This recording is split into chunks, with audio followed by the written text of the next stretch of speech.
तो चले अब आगे बढ़ जाएंगे, जहां पर एक बड़ी खबर जो है इस वक्त सामने आ रही है। आगा रऊल्लाह की तरफ से एक बड़ा बयान जो है वो इस वक्त सामने आया है। आगा रऊल्लाह की तरफ से बयान सामने आया है। एलजी इंतजामिया के सामने उमर अब्दुल्ला बेबस, उनकी तरफ से कहा गया अवामी ख्वाहिशात के मुताबिक हुकूमत करनी होगी। इसके अलावा उन्होंने कहा कि रियासत का दर्जा नहीं, 370 की बहाली बुनियादी एजेंडा है। आगा रऊल्लाह मेहदी की तरफ से एक बड़ा बयान जो है वो दिया गया है। उन्होंने कहा कि एलजी इंतजामिया के सामने उमर अब्दुल्ला बेबस है। आगा रऊल्लाह मेहदी की तरफ से जो ये बड़ा बयान है वो दिया गया है और साथ ही साथ उन्होंने कहा कि रियासत का दर्जा नहीं, 370 की बहाली बुनियादी एजेंडा है। साफ तौर पर उनकी तरफ से जो ये बयान है वो दिया गया है। आगा रऊल्लाह मेंबर ऑफ पार्लियामेंट श्रीनगर से उनकी तरफ से ये बड़ा बयान सामने आया है। उन्होंने कहा कि एलजी इंतजामिया के सामने जो उमर अब्दुल्ला है वो बेबस है, वो कुछ नहीं कर पा रहे हैं। साफ तौर पर इनकी तरफ से ये बड़ा बयान दिया गया है और साथ ही साथ उन्होंने कहा कि अवामी ख्वाहिशात के मुताबिक जो हुकूमत है वो करनी होगी और रियासत के दर्जे के नहीं बल्कि 370 की बहाली जो बुनियादी एजेंडा है उनकी तरफ से कहा गया। लगातार देखने को मिल रहा है कि आगा रऊल्लाह लगातार सुर्खियों में बने हैं। उनकी तरफ से एक और बड़ा बयान जो है इस वक्त दिया गया है। साफ तौर पर उन्होंने कहा कि उमर अब्दुल्ला जो है इस वक्त बेबस है और इसी पर हमारे साथ हम जानकारी भी लेंगे। हमारे साथ हमारे executive editor Ishfaq Gauhar join कर चुके हैं। इशफाक जी बताएगा कि लगातार जो आगा रऊल्लाह मेहदी की तरफ से बयान दिया जाता है तो क्या कोई नेशनल कॉन्फ्रेंस की बात करेंगे तो कई सवाल भी खड़े किए जाते हैं कि क्या कुछ सही है नेशनल कॉन्फ्रेंस में इस वक्त?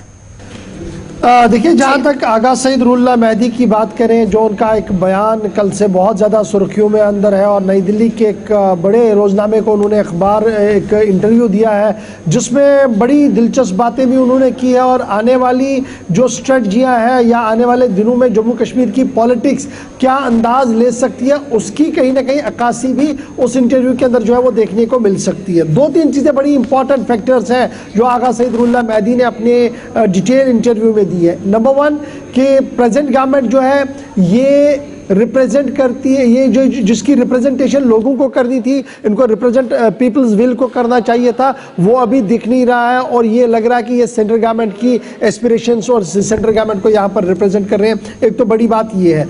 दूसरा ये जो दूसरी बड़ी बात है कि जो जहाँ तक उमर अब्दुल्ला की बात है तो आगा सईद रऊल्लाह मेहदी का मानना है कि अब कश्मीरी जो है वो उमर अब्दुल्ला को अगर इसी तरीके से वो चलते रहे, जो काफ़ी कोशिश करते हैं एक बैलेंस तरीके से चलने की, लेकिन जो सूरत हाल है वो ऐसी है कि शायद आने वाले दिनों में पॉलिटिकल नुकसान भी उन्हें देखना पड़े। ये भी इशारों में उन्होंने अपनी बात रखने की कोशिश की है।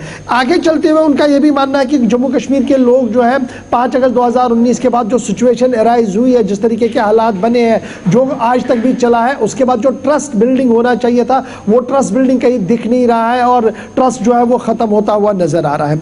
फिर आगे जब आप देखेंगे इस इंटरव्यू के अंदर उनका मानना है कि स्टेटहुड जिसको लेकर जम्मू कश्मीर गवर्नमेंट जो उमर अब्दुल्ला की गवर्नमेंट है वो काफ़ी ज़्यादा एक्टिवली और वोकली बात करी है कि हमने जी पहली कैबिनेट में ही स्टेटहुड को रेस्टोर करने की बात कही है। आगा सईद रऊल्लाह मेहदी का मानना है कि नेशनल कॉन्फ्रेंस को जो मैंडेट है वो स्टेटहुड को रेस्टोर करने का नहीं है, वो 5 अगस्त 2019 के फैसले को अंडू करने का है और वो तमाम चीज़ें वापस लाने का है जिसमें खुद ही स्टेट भी बहाल होगी। यानी कहीं ना कहीं उन्होंने जो नेशनल कॉन्फ्रेंस की स्ट्रेटजी अभी दिख रही है उसके अलहदा तौर पर अपनी बात रखने की कोशिश की है। नो डाउट एक यंग लीडर है, लेकिन रिजर्वेशन मामले के बाद से जब हम देखते हैं आगा सईद रऊल्लाह मेहदी एक लाइन अडॉप्ट कर रहे हैं जिसे वो कह रहे हैं कि ये अवामी उमंगों के मुताबिक बात है, यानी जो अवाम को दरपेश मसाइल है, जो अवाम को मुश्किलात है, मैं जी उनकी अक्कासी कर रहा हूँ। नौजवान जिन मसाइल से दो चार है उसकी अक्कासी कर रहा हूँ और यही वजह है कि वो जब एहतजाज करने निकले घर से तो सीधे उमर अब्दुल्ला की रिहाइशगाह पर भी पहुंचे रिजर्वेशन के मामले से। तब से ये मामला थमा नहीं है। अगर जो नेशनल कॉन्फ्रेंस के अंदर लीडरशिप ने कुछ लोगों ने बड़ी खामोशी इख्तियार की, जब दिशा की मीटिंग इन्होंने बुलाई कोई गए नहीं, सिर्फ एक एमएलए साहब गए श्रीनगर से, बाकियों ने बाइकआउट किया।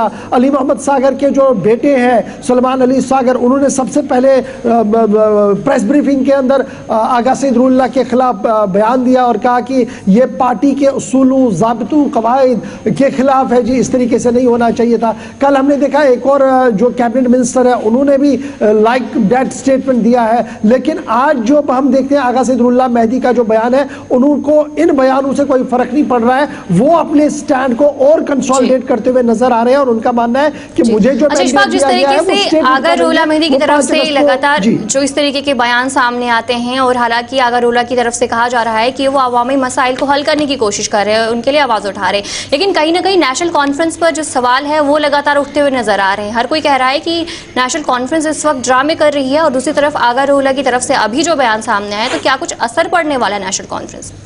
देखिए, नेशनल कॉन्फ्रेंस पर इस तरीके से असर पड़ेगा क्योंकि अगरचे नेशनल कॉन्फ्रेंस के इनर सर्कल्स भी इस चीज़ को महसूस कर रहे हैं कि जो कुछ आगा सईदुल्लाह मेहदी कह रहे हैं यही सही बात है, और जम्मू कश्मीर के लोगों ने इंटायर रीजन के अंदर जो वोटिंग हुई है वो किस नाम पर हुई है। कहीं पर भी उमर अब्दुल्ला ने ये नहीं कहा कि मैं स्टेटहुड लाऊंगा, आप मुझे वोट करें, आप मुझे जी इसलिए वोट करें ताकि मैं अपना निज़ाम चला सकूँ, अपनी यहाँ बात रख सकूँ, बल्कि ये जो सारी वोटिंग हुई थी ये दो लाइनों पर हुई थी। एक लाइन ये थी कि 5 अगस्त 2019 का फैसला सही है, तो जम्मू ने एनमास करके एक वोट दिया, और एक फैक्टर ये था जिन्होंने कहा कि जनाब ये बच्ची से नहीं है जी, ये सही डिसीजन नहीं था, तो वो उमर अब्दुल्ला के हक में वो वोट चला गया है। इस बीच जो बीच वाला रास्ता था, जिन्होंने बीच का रास्ता लेने की कोशिश की, वो बुरी तरह से इन चुनाव में हारे। Either it was Congress, it was Jammu Kashmir अपनी पार्टी या कोई और पार्टी। यही वजह है शायद इस बेस को बनाया है आगा सईदुल्लाह मेहदी ने, जिसमें उन्होंने कहा कि